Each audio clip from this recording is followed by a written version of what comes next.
Okay जी, alright. Make sure कर लीजिएगा अपने कैम और माइक जो है इसको ऑफ रखें, और अगर कोई क्वेश्चन हो तो आप हैंड रेज करेंगे, ठीक है? आप जस्ट हैंड रेज करेंगे, अदरवाइज आपको कैम या माइक ऑन करने की परमिशन नहीं है।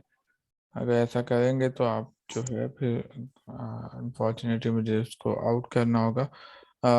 मेक श्योर कर लीजिएगा कैम माइक जो है ड्यूरिंग क्लास ऑफ रखिएगा। कोई भी क्वेश्चन हो तो आप जस्ट जो है वो हैंड रेज कर सकते हैं।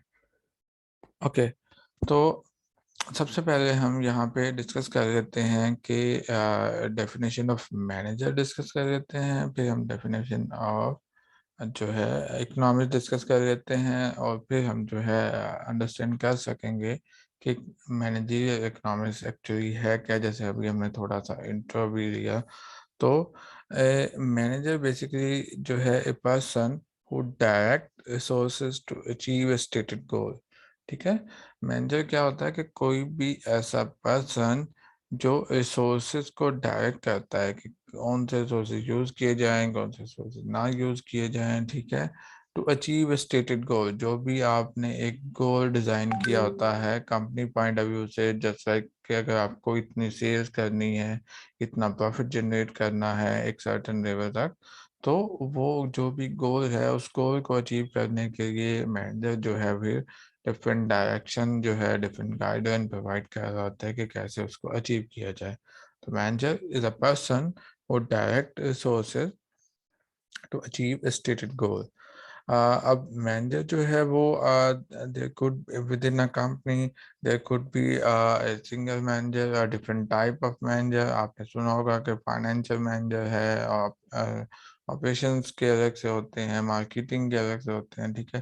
देयर आर डिफरेंट उनके टास्क हो सकते हैं कि उनको ऑप्टिमल लेवल तक जो है वो अपने जो सेट गोल्स है, जो स्टेटेड गोल हैं, उनको अचीव करने के लिए वो रिसोर्सेज को फिर डिफरेंट जो है वो डायरेक्ट कर रहे होते हैं। तो manager is a person who direct resources to achieve stated goal. इसमें अब वो तमाम तो इंडिविजुअल इंक्लूड होंगे, चाहे वो डायरेक्ट करें the effort of the other, including those who delegate task within organisation. Human capital जो होता है किसी भी कंपनी में, एम्प्लॉयज होते हैं। आप एम्प्लॉयज को भी गाइड कर रहे होते हैं, डायरेक्ट कर रहे होते हैं, कंट्रोल कर रहे होते हैं कि कौन सा वर्क किया जाएगा, कौन सा वर्क नहीं किया जाएगा। इसी तरह आप नंबर 2 अगर देखें तो ऑपरेशन जो हैं, purchase input to be use in the production, कौन कौन सी इनपुट जो है, रॉ मटेरियल जो है परचेज किया जाए, कितनी क्वांटिटी परचेज की जाए, कहाँ से परचेज की जाए, गुड्स एंड सर्विसेज जो है वो तमाम चीज़ें जो है उसके अगेंस्ट जो है वो डिफरेंट डिसीजन मेकिंग जो है वो की जा रही होती है।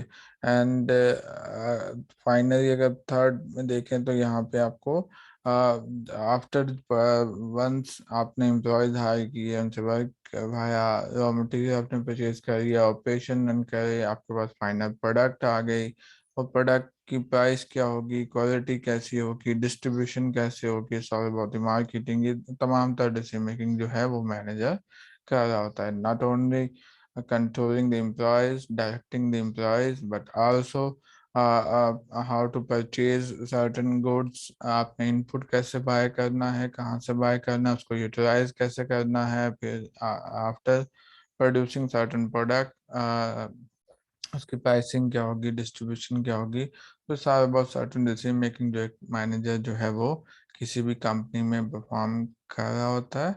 और इकोनॉमिक्स की अगर हम डेफिनेशन देखें तो economics is all about the science of making decision in the presence of the scarce resources. Economics is all about कि आप स्कार्स रिसोर्सेज, स्कार्स मतलब लिमिटेड रिसोर्सेज के रहते हुए किस तरह जो है वो डिफरेंट डिसीजन मेकिंग कर रहे होते हैं कि आपको क्या चीज़ प्रोड्यूस करनी है, क्या नहीं करनी, कितनी क्वांटिटी प्रोड्यूस करनी है, फिर उसकी जो है वो क्वालिटी क्या होगी, उसकी प्राइस क्या होगी, उसकी डिस्ट्रीब्यूशन क्या होगी। ठीक है, आप हर लेवल पे जो है एक certain type of decision making कर रहे होते हैं। जो भी आपके पास रिसोर्सेज है उसको आप कोशिश ये करते हैं उसका मैक्सिमम जो है उसकी यूटिलाइजेशन हो सके, उसका बेनिफिट जो है वो मैक्सिमम आप जो है वो गेन कर सकें। तो जब हम इकोनॉमिक्स की डेफिनेशन हमें क्लियर है और मैनेजर की डेफिनेशन क्लियर है, तो now we can talk about the managerial economics. तो managerial economics is all about the study of how to direct scarce resources in the way that most efficiently achieve a managerial goal। कि आप जो है scars sources को कैसे direct करते हैं, ठीक है, इस वे में कि आप एफिशिएंटली जो है वो मैनेजरियल गोल को अचीव कर सकें। तो मैनेजरियल इकोनॉमिक्स जो है basically the study of how to direct scarce resources, कि आप स्कार्स रिसोर्सेज को डायरेक्ट कैसे करेंगे। अल्टीमेट आपका पर्पस क्या होगा कि आपने जो भी ऑर्गेनाइजेशन गोल है, कंपनी का गोल है, जो आपने सेट किया हुआ है, ठीक है, उस गोल को जैसे लाइक कि आपने मैक्सिमम प्रॉफिट पे जाना है, तो मैक्सिमम प्रॉफिट कैसे अचीव किया जाए, उसके लिए आप कंपनी के डिफरेंट जो रिसोर्सेज अवेलेबल होते हैं उनको डायरेक्ट करते हैं, और डायरेक्शन उस वे में होता है कि एफिशिएंटली उसको यूटिलाइज किया जा सके और मैक्सिमम प्रॉफिट जो है वो गेन किया जा सके। तो मैनेजरियल इकोनॉमिक्स बेसिकली क्या होगी, study of how to direct scarce resources in the way that most efficiently achieve a managerial goal. ठीक है, तो इसको हम थ्रू आउट द कोर्स हम देखेंगे कि कौन सी डिफरेंट स्ट्रेटजीज हैं जिसके थ्रू जो है वो आप एफिशिएंटली जो है रिसोर्सेज को यूटिलाइज कर सकते हैं और ऑर्गेनाइजेशनल गोल जो है वो अचीव कर सकते हैं। तो अगर हम यहाँ पे इसको देखें कि बेसिकली हम बात ये कर रहे हैं कि कंपनी के पास जितने भी रिसोर्सेज हैं उसको ऐसे मैनेज किया जाए, इफेक्टिवली मैनेज किया जाए कि उसके मैक्सिमम रिजल्ट हमारे पास आ सकें। उसके जो है वो जब आप इफेक्टिवली चीज़ों को मैनेज नहीं करेंगे तो ऑब्वियसली उसकी यूटिलाइजेशन इतनी हाई नहीं होगी और आपका प्रॉफिट उतना हाई नहीं हो सकेगा। तो अगर आप यहाँ पे मैनेजरियल इकोनॉमिक्स के पॉइंट ऑफ व्यू से बात करें तो it's all about the effective management. Effective management कैसे होगी, अगर हम बात करें तो nature of the sound managerial decision very depending on the underlying goals of the manager. ये डिपेंड करता है कि मैनेजर के गोल्स क्या हैं। जो भी कंपनी के सेट गोल होंगे कि हमें इतना टर्नओवर करना है, इतना सेल करनी है, इतना प्रॉफिट जनरेट करना है, ठीक है। अच्छा, एक और चीज़ कि कंपनी में जो मैनेजर है वो एक्ट कर रहा होता है on the behalf of the company owner. जो भी कंपनी के ऑनर होंगे, कंपनी के ऑनर जो है अगर स्टेक होल्डर हैं, स्टॉक होल्डर हैं, कंपनी के ऑनर जिन्होंने इन्वेस्ट कर रखा है, तो वो डायरेक्टली कंपनी को कंट्रोल नहीं कर रहे होते बल्कि अदर अपॉइंट करते हैं मैनेजर। और मैनेजर जो है on the behalf of the company owner जो है वो रिसोर्सेज को और ये कंपनी को ऑपरेट कर रहे होते हैं और उसके अगेंस्ट एक सेट रेवेन्यू जो है या इन द टाइप ऑफ आप कह रहे हैं सैलरी और फिक्स अमाउंट जो है वो उसको जो है रिटर्न्स में मिल रही होती है। तो ये तो हम डिस्कस करेंगे कि अगर कंपनी का जो मैनेजर है उसको एक सेट अमाउंट मिलनी है, एक सैलरी मिलनी है, तो वो उसके डिसीजन जो है वो उससे अफेक्ट हो सकते हैं कि अगर मैं मुझे तो फिक्स अमाउंट मिल नहीं है, अगर मैं एक सर्टेन लेवल से ज़्यादा भी प्रॉफिट करूँ तो मुझे क्या उसका बेनिफिट होगा। तो इस प्रॉब्लम को बेसिकली हम एजेंसी प्रॉब्लम कहते हैं। इसको हम लेटर ऑन डिस्कस भी करेंगे कि एजेंसी प्रॉब्लम जो है वो बेसिकली क्या है, कि there is a conflict between employer and employee. Employee is just like a manager, manager और कंपनी के ऑनर के बीच जो कन्फ्लिक्ट है बेसिकली वो होता है कि वो अपने इंटरेस्ट के लिए वर्क कर रहा होता है और कंपनी के ऑनर का इंटरेस्ट ये होता है कि प्रॉफिट मैक्सिमाइज हो।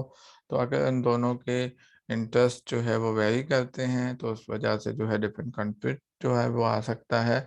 तो उसको टैकल करने के लिए भी हमारे पास जो है वो डिफरेंट स्ट्रेटजीज होती हैं बिजनेस पॉइंट ऑफ व्यू से, कि कैसे मैनेजर को भी एंगेज करा जाए। उसको लगे कि अगर कंपनी प्रॉफिटेबल होगी तो अल्टीमेटली उसी का बेनिफिट होगा। जस्ट लाइक डिफरेंट कंपनी में डिफरेंट इंसेंटिव सिस्टम इंट्रोड्यूस किए जाते हैं, कि अगर कंपनी प्रॉफिटेबल होगी तो उसका एक खास परसेंटेज जो है वो मैनेजर को दिया जाएगा, बोनसेस दिए जाएंगे। इवन के कंपनी के कुछ जो है वो शेयर्स भी जो है वो मैनेजर को दिए जाते हैं, ताकि उसको लगे कि जो भी कोई बेनिफिट होगा वो अल्टीमेटली उसका भी बेनिफिट होगा। तो ये तमाम डिफरेंट टेक्निक्स हैं, इसको हम लेटर ऑन डिस्कस भी करेंगे। तो right now we are discussing के इफेक्टिव मैनेजमेंट जो है, the economics of effective management क्या है। उसके हम कुछ डिफरेंट पॉइंट जो है यहाँ पे डिस्कस करेंगे। ठीक है, इफेक्टिव मैनेजमेंट होगी तो ही जो है वो आपने सेट जो गोल किया होगा उसको अचीव कर सकेंगे। तो अगर हम यहाँ पे बात करें, we provide an overview of the basic principle that comprise the effective management. In particular, effective manager must effective manager को जो है वो क्या क्या चीजें करनी चाहिए। ठीक है, there are some point जो उसको फॉलो करने चाहिए। अगर ये तमाम तर पॉइंट को फॉलो करेगा तो अल्टीमेटली जो है वो अचीव कर सकेगा जो भी उसके पास स्टेटेड गोल होगा, या एफिशिएंटली रिसोर्सेज को यूटिलाइज कर सकेगा। Number one, we have identify the goals and constraint. Organizational goal क्या है, आपको अचीव क्या करना है कंपनी के पॉइंट ऑफ व्यू से, वो क्लियर होना चाहिए। एंड कंस्ट्रेंट, कंस्ट्रेंट का मतलब हो सकता है उन गोल को अचीव करने में आपको कौन कौन सी हर्डल्स हो सकती हैं, रुकावट्स कौन कौन सी हो सकती हैं। वंस आपको वो तमाम हर्डल्स क्लियर होनी चाहिए, ताकि आप उसको कंट्रोल कर सकें, उसको आप दूर कर सकें। ठीक है, नंबर वन पॉइंट क्या है, इसको हम डिटेल से भी डिस्कस करेंगे, identify goals and constraint. And second point we have recognise the nature and importance of profit. आपको अंडरस्टैंड करना है कि what actually the nature of profit. There are different types of profit जो हम discuss करेंगे। और profitable business होना important क्यों है, क्यों जो है वो एक बिजनेस जो है वो ये कोशिश कर रहा होता है कि वो प्रॉफिटेबल ही हो। तो इम्पोर्टेंस ऑफ प्रॉफिट भी हम डिस्कस करेंगे। And then understand the incentive. There should be some incentive system. अगर कोई अच्छा वर्क कर रहा है तो there should be some reward, some bonuses. ठीक है, तो वो इंसेंटिव सिस्टम को भी अंडरस्टैंड करता हो एक इफेक्टिव मैनेजर जो है, और उसके साथ साथ मार्केट को भी अंडरस्टैंड करता हो, मार्केट के डायनामिक्स को समझता हो। ठीक है, अल्टीमेटली तो उसको ऑपरेट करना है मार्केट में। तो मार्केट में there would be some different supplier, different consumer, government involve होगी, कैसे इंटरेक्शन होता है डिफरेंट प्लेयर्स के साथ, वो तमाम तो चीज़ें जो है वो एक मैनेजर को अच्छे से अंडरस्टैंड करना होती हैं। Then fifth we have recognise the time value of money.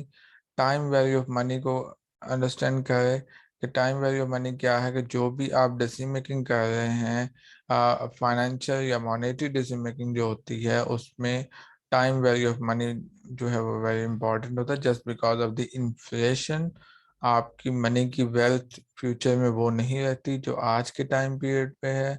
तो इसलिए जो है आप जब भी फ्यूचरिस्टिक डिसीजन मेकिंग करते हैं जिनका इम्पैक्ट आने वाले टाइम पे होता है, तो आप उसमें टाइम वैल्यू ऑफ मनी को भी कंसीडर करते हैं, कि अगर आज के दिन आप कोई डील कर रहे हैं और आपको पैसा जो है आफ्टर सर्टेन टाइम पीरियड मिलना है, तो उस केस में आप देखेंगे कि उसकी टाइम वैल्यू ऑफ मनी क्या होगी। कल, एक साल बाद, 2 साल बाद जो आपको एक सर्टेन अमाउंट मिलेगी, क्या उसकी वर्थ उतनी ही होगी जो आज मुझे पैसा जो है मैं इन्वेस्ट कर रहा हूँ, जो आज जो है वो एक सर्टेन ट्रांजेक्शन कर रहा हूँ। तो टाइम वैल्यू ऑफ मनी के कॉन्सेप्ट को भी आप अंडरस्टैंड करते हैं from point of view of the effective manager. Then we have used the marginal analysis. तो आप उसके साथ साथ आपको मार्जिनल एनालिसिस को भी जो है अंडरस्टैंडिंग होनी चाहिए, कैसे उसको यूटिलाइज। मार्जिनल एनालिसिस बेसिकली क्या होता है, कि आप जो कोई भी चेंज लेके आते हो ना, चेंज जस्ट लाइक अगर हम इंडिविजुअल पॉइंट ऑफ व्यू से बात करें, कि आप कोई भी एक एक्स्ट्रा यूनिट बाय करते हो किसी भी प्रोडक्ट का, अगर आपने एक्स्ट्रा यूनिट बाय करा है तो उसका आपको क्या बेनिफिट होगा। इसी तरह कंपनी अगर एक्स्ट्रा यूनिट कोई प्रोड्यूस करती है तो उनको क्या बेनिफिट होगा, या कंपनी कोई एक्स्ट्रा जो है वो एम्प्लॉयज हायर कर देती है, या टेक्नोलॉजी जो है मशीनरी इंस्टॉल करती है, तो एक्स्ट्रा मशीनरी या जो चेंज लेके आए हैं उसका बेनिफिट क्या होगा, उसकी कॉस्ट क्या है, उसका बेनिफिट क्या है। और उसको देखते हुए हम देखते हैं कि मार्जिनल एनालिसिस बेसिकली क्या है, कि जो भी पहले हम जो है लेट्स से कि 100 यूनिट प्रोड्यूस कर रहे थे, अभी हमने 150 यूनिट प्रोड्यूस करने शुरू कर दिए हैं, तो एक्स्ट्रा 50 यूनिट प्रोड्यूस करने से क्या आपके प्रॉफिट जो है वो चेंज हुए हैं या नहीं हुए। तो ये बेसिकली जो है मार्जिन एनालिसिस होता है। तो मार्जिन एनालिसिस जो है बहुत इंपॉर्टेंट है from the effective management point of view. तो दीज आर 6 डिफरेंट पॉइंट जो बहुत इम्पोर्टेंट होंगे effective manager point of view से। इसको हम डिटेल से भी डिस्कस करते हैं। जी, यहाँ तक मुझे बताइएगा कि 6 पॉइंट जो हैं आपको समहाउ समझ आए हैं। Yes, sir. Yes, sir. Okay, good Yes, sir. Yes, sir. Good. तो अब हम इन्हीं 6 पॉइंट को जो हमने जो है डिस्कस करे, इनको हम वन बाय वन डिटेल से डिस्कस करेंगे। अगर ये 6 पॉइंट अचीव हो रहे होंगे तो आप जो है वो आप जो स्टेटेड गोल था, जो टारगेट सेट किया था कंपनी पॉइंट ऑफ व्यू से, उसको आप इजीली अचीव कर सकते हैं।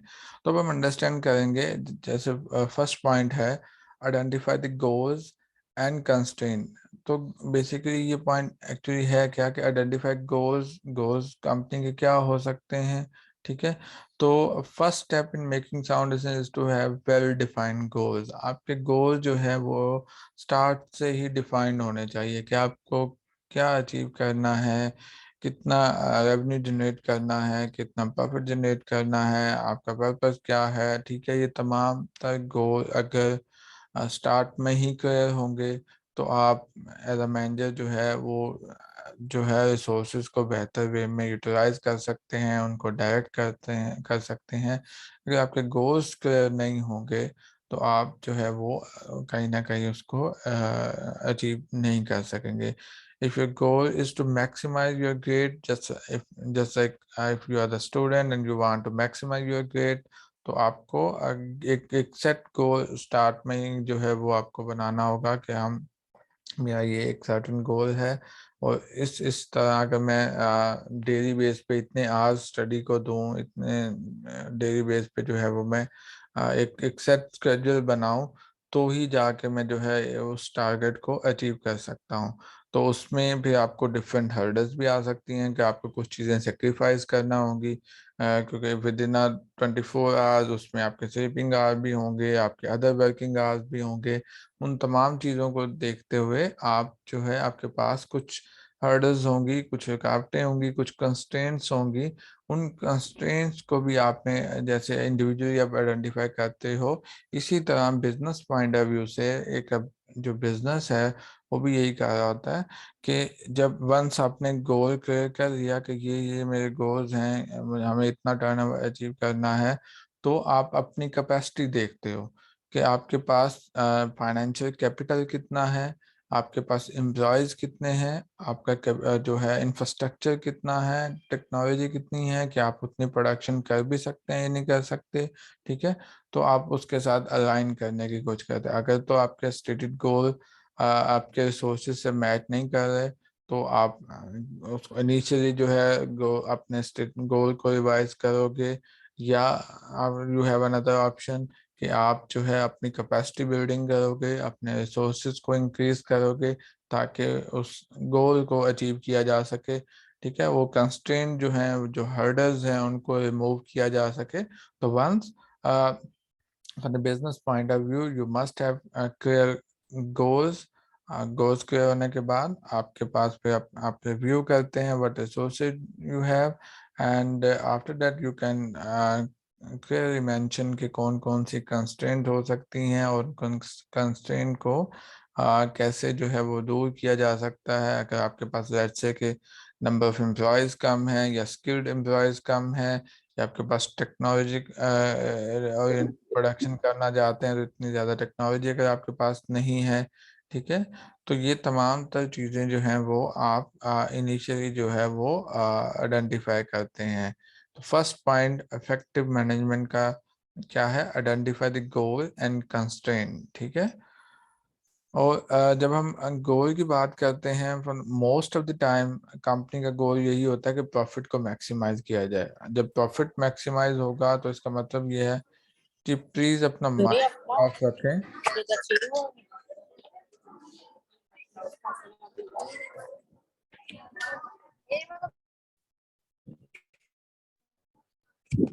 स्क्रीन रिकॉर्ड ऑन करो।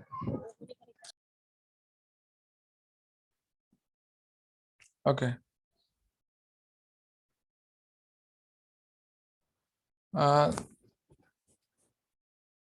देन वी हैव कि कंपनी पॉइंट ऑफ व्यू से, जैसे हमने कहा कि हम गोल सेट करते हैं तो कंपनी का गोल नॉर्मली यही होता है कि प्रॉफिट मैक्सिमाइजेशन, ठीक है, कि कैसे आप अपने प्रॉफिट को मैक्सिमाइज करें। प्रॉफिट मैक्सिमाइजेशन, अगर अगर एक कंपनी का सेट गोल प्रॉफिट मैक्सिमाइजेशन है तो ऑब्वियसली उसके जितने भी रिसोर्सेज होंगे उनका बेहतर से बेहतर वे में आपको यूटिलाइजेशन करनी पड़ेगी, तभी जाके आप जो है हाई प्रॉफिट जनरेट कर सकेंगे। और अगर आप अपने रिसोर्सेज को उस तरह से यूटिलाइज नहीं करते तो आप वो प्रॉफिट मैक्सिमाइजेशन नहीं कर सकेंगे, प्रॉफिट आप जनरेट नहीं कर सकेंगे। तो प्रॉफिट इज अ इंडिकेटर, आप कह सकते हैं, एज अ सिग्नल कि बिजनेस जो है वो अच्छा परफॉर्म कर रहा है या नहीं कर रहा, ठीक है। तो थ्रू प्रॉफिट जो है वो हम डिटरमिन करते हैं।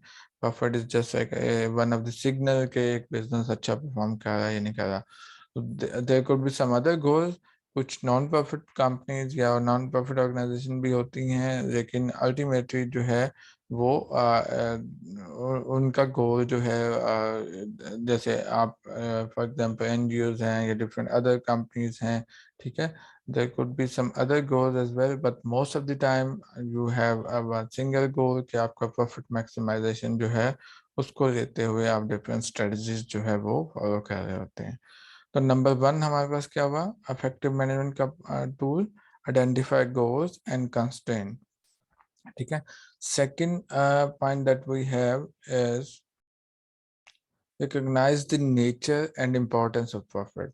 आपको अंडरस्टैंड करना है कि आपको रिकॉग्नाइज करना है कि nature and importance of profit क्या है, प्रॉफिट की टाइप्स कौन कौन सी हैं, हम किस प्रॉफिट की बेस पे डिसीजन मेकिंग करेंगे, ठीक है। और प्रॉफिट की डिसीजन मेकिंग के अलावा हम जो है बेसिकली यहाँ पे देखेंगे कि there are different type of profits होंगे। अकाउंटिंग प्रॉफिट होगा, इकोनॉमिक प्रॉफिट होगा। हम इकोनॉमिक प्रॉफिट की बेस पे डिसीजन मेकिंग करेंगे या अकाउंटिंग प्रॉफिट की बेस पे डिसीजन मेकिंग करेंगे। ये अकाउंटिंग प्रॉफिट है क्या, ये तमाम चीज़ें जो हैं हम before going to into the importance of topic profit, हम जो है इसको अंडरस्टैंड करेंगे, डिफरेंट टाइप्स ऑफ प्रॉफिट कौन कौन सी हो सकती हैं। तो once we have clear कि we have to achieve a certain level of profit या maximize करना है हमें profit, तो हम understand करेंगे किस type of profit को हमें जो है वो maximize करना है। uh, now we have two types of profit. One is uh, economic profit and other is accounting profit. अच्छा, अकाउंटिंग प्रॉफिट बेसिकली क्या है कि जस्ट लाइक आप फाइनेंशियल जो आपकी स्टेटमेंट्स होती हैं, one of the financial statement is income statement, जिसमें आपको प्रॉफिट या लॉस स्टेटमेंट जो है वो मिलती है। अगर आपको याद हो कि आपकी जो इनकम स्टेटमेंट होती थी उसमें सबसे पहला जो हेड है वो सेल्स का होता है, उसमें से आप cost of goods sold minus कर देते हैं और आपके पास ग्रॉस प्रॉफिट आ जाता है। ऐसा ही कुछ होता है? जी बताइएगा। Yes, sir. Yes, Yes, sir. sir. Yes, sir. Yes, sir. जब आपके पास ग्रॉस प्रॉफिट आ जाता है उसमें से आप माइनस करते हैं जितने भी आपके पास ऑपरेटिंग एक्सपेंसेस होते हैं, ठीक है। That could be operating expenses में आपके जो है वो selling expenses, administrative expenses, different type of expenses आप माइनस कर देते थे। उसके बाद आपके पास EBIT, earning before interest and taxes जो है वो आ जाते थे। एक मिनट दीजिएगा।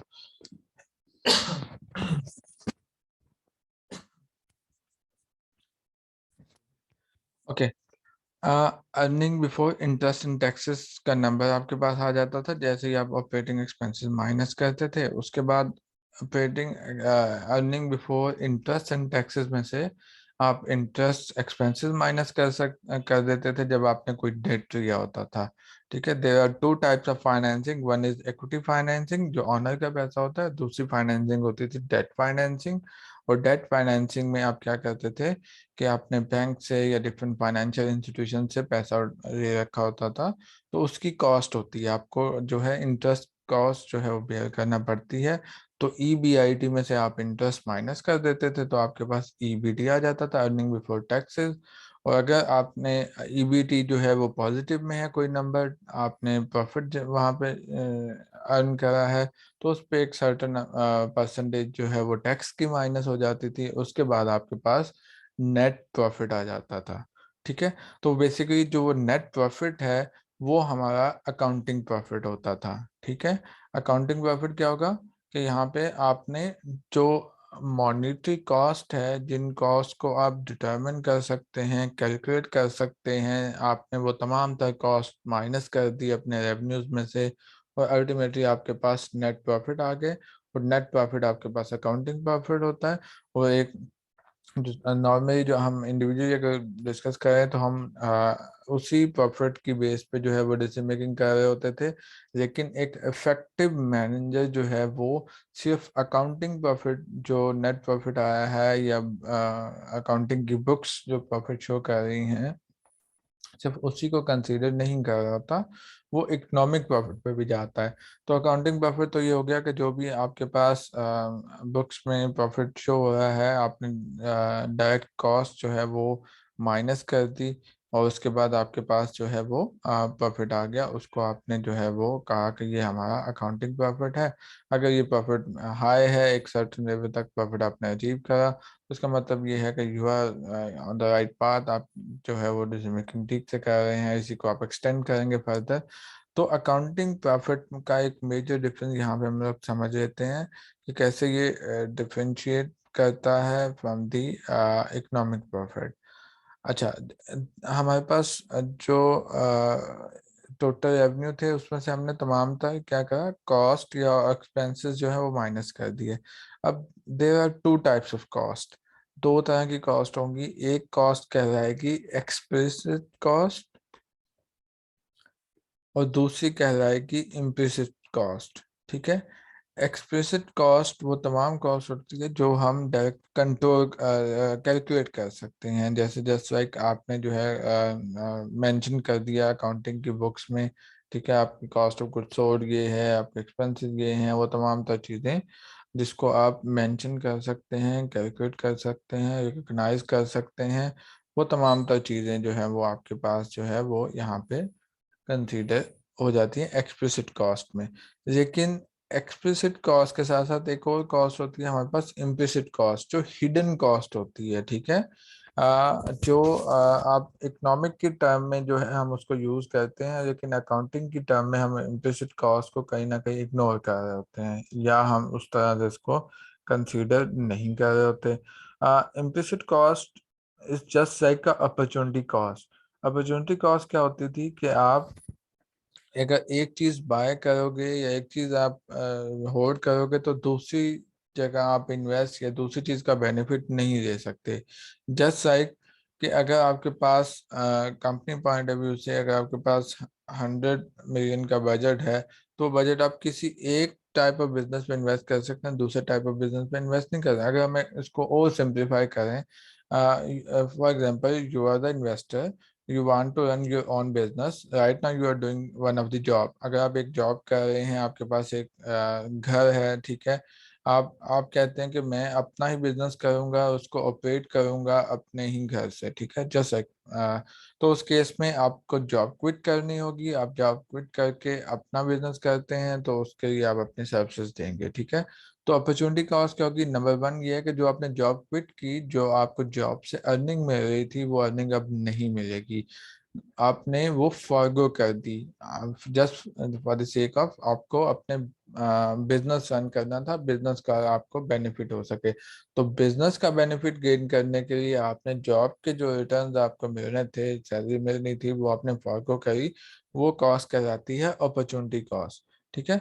तो अपॉर्चुनिटी कॉस्ट बेसिकली होती है हमारे पास जैसे लाइक इम्प्लिसिट कॉस्ट, जो वहां पे डायरेक्टली जो है इम्पैक्ट नहीं करती, लेकिन इफेक्टिव मैनेजमेंट के पॉइंट ऑफ व्यू से आप इम्प्लिसिट कॉस्ट को भी कहीं ना कहीं आपने कंसीडर करना होता है। ठीक है। आप देखें कि अगर हमें इतने बेनिफिट हो रहे हैं तो हमें हमने कुछ चीजें फार्गो भी तो की होंगी, तो आप उसको जो है एडजस्ट करने के बाद डिसीजन मेकिंग करते हैं। जस्ट लाइक कि अगर आपके पास एक इन्वेस्टमेंट है, उस इन्वेस्टमेंट को आपके पास नंबर वन ऑप्शन ये है कि आप बैंक में डिपॉजिट कर दें, आपको एक सर्टेन परसेंटेज मिल जाएगी। Instead of taking that much risk, आपको लॉस हो सकता है, ये तमाम तर चीजें, आप उसी बिजनेस में फिर इन्वेस्ट करते हैं कि आप जहाँ पे आपको लगे कि फिक्स जो परसेंटेज मुझे बैंक ऑफर कर रहा है, मुझे इससे ज्यादा बेनिफिट हो सकता हो। तो वहां पे फिर हम इकोनॉमिक टर्म में बात करते हैं कि आपकी अपॉर्चुनिटी कॉस्ट को कंसीडर करते हुए, इम्प्लिसिट कॉस्ट को कंसीडर करते हुए आपकी डिसीजन मेकिंग होती है। तो अगर हम यहाँ पे बात करें कि जो एक्सप्लिसिट कॉस्ट है, उसमें हमने जस्ट बात करी कि अकाउंटिंग कॉस्ट कंसीडर होगी, जिसको हम डायरेक्टली कंट्रोल कर कैलकुलेट कर सकते हैं। और इम्प्लिसिट कॉस्ट और those cost that are hidden, that are not directly affecting, और एक जो बिजनेस है, एक ट्रेडिशनल बिजनेस जो है, उसको हो सकता है कि उस तरह से जो है वो कंसीडर ना कर रहा हो। तो यहाँ तक क्लियर है, मुझे बताइएगा। सर इम्प्लिसाइट और एक्सप्लिसाइट समझ में नहीं आ रहा।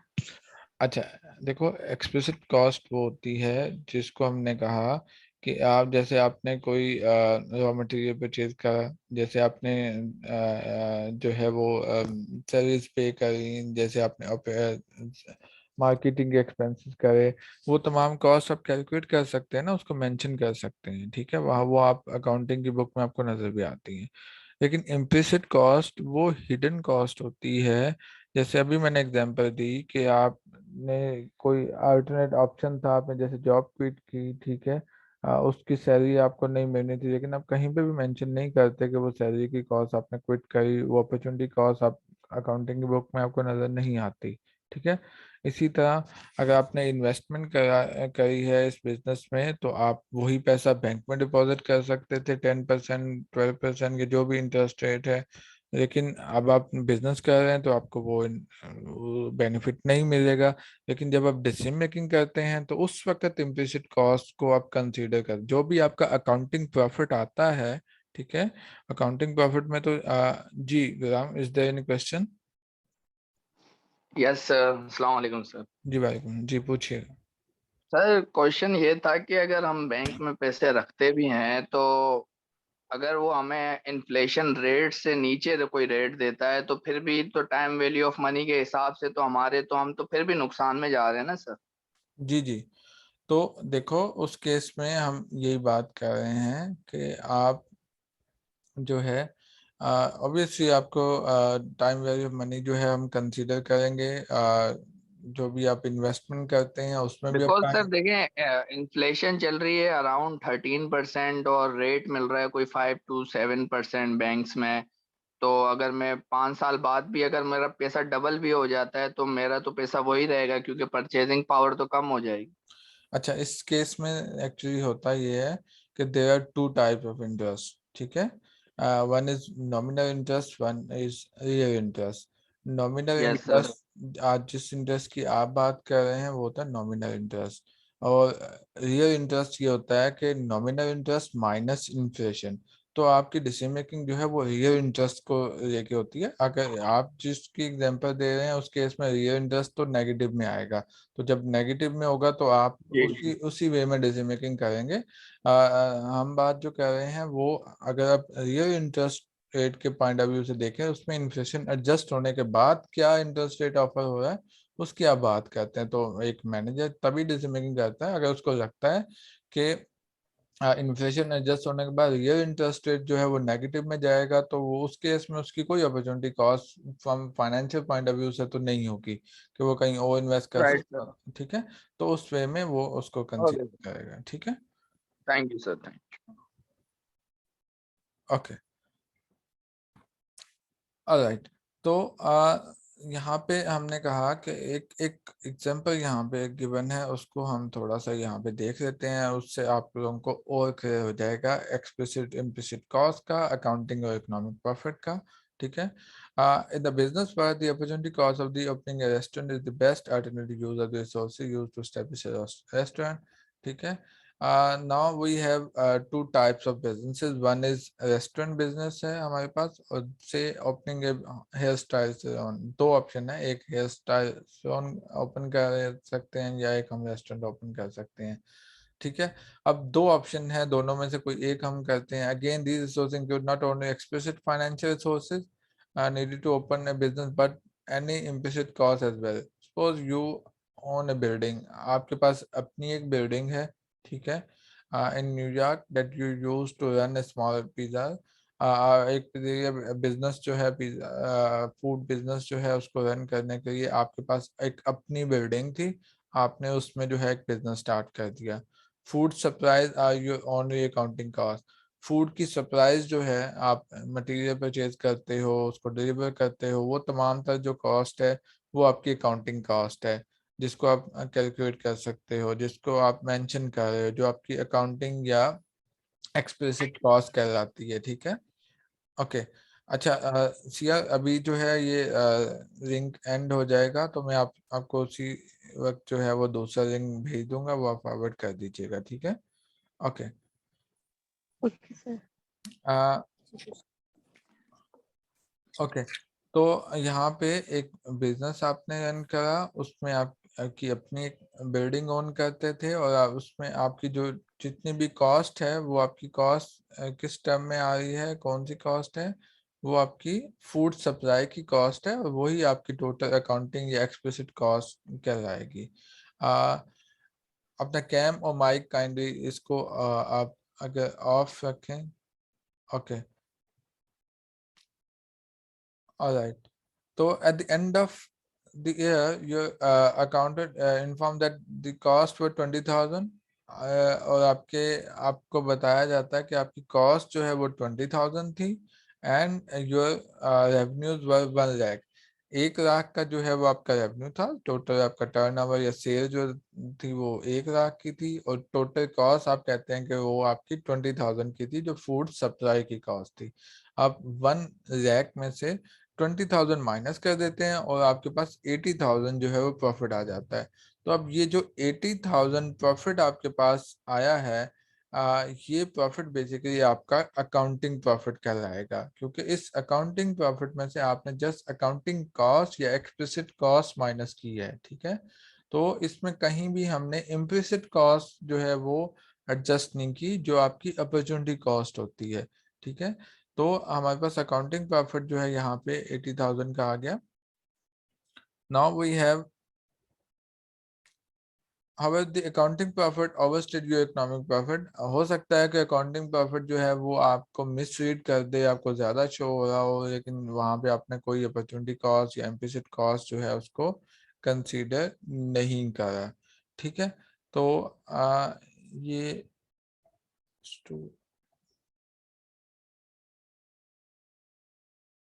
ओके,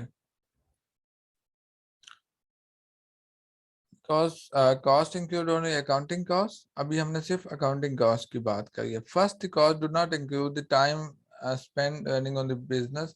आपने जो अपना टाइम स्पेंड करा है, ठीक है, वो भी आपने यहाँ पे कंसीडर नहीं करा अकाउंटिंग कॉस्ट में, और दूसरा आपने अपनी बिल्डिंग यहाँ पे यूज की है, वो भी आपने यहाँ पे कंसीडर नहीं की, वो दोनों आपकी जो है वो अपॉर्चुनिटी कॉस्ट थी, ठीक है। तो इस केस में आपकी जो अपॉर्चुनिटी कॉस्ट होगी वो इम्प्लिसिट कॉस्ट होती है। जब आप उसको भी माइनस करते हैं अकाउंटिंग प्रॉफिट में से, तो आपके पास इकोनॉमिक प्रॉफिट आता है।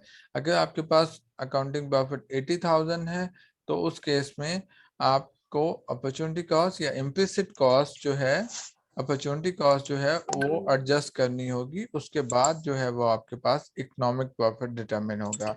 अभी मैं आप लोगों को एक और लिंक भेज रहा हूँ, ठीक है, उसके थ्रू आप लोग आ जाएं और फिर हम इसको कंटिन्यू करते हैं, ठीक है। Okay sir.